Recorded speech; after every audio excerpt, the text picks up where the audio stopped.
السلام عليكم ورحمة الله وبركاته. Our lesson is about the conversation 25 عشركين maanta ku saabsan conversation 25 Wadasheekeysi 25. Girl, you are gossiping that your rule is that true. Boy, you are an empty-minded person. You don't know what you are talking. Girl, waa in you are gossiping waxaa lagu xantaa that you are rule inaad saaqi tahay is that true taasi ma runba. You are gossiping waxaa lagu xantaa that you are rule inaad saaqi tahay is that true taasi ma runba. You are an empty-minded person waxaad tahay ruux bila caqliya.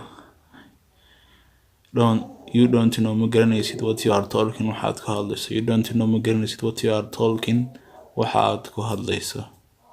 Girl, why don't you answer my question?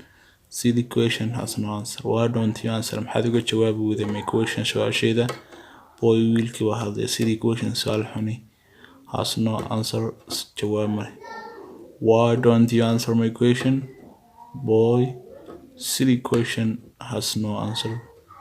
This talking is between girl and boy. Wadasheekeysigan wuxuu u dhexeeyay gabadh iyo wiil iyo gabadh.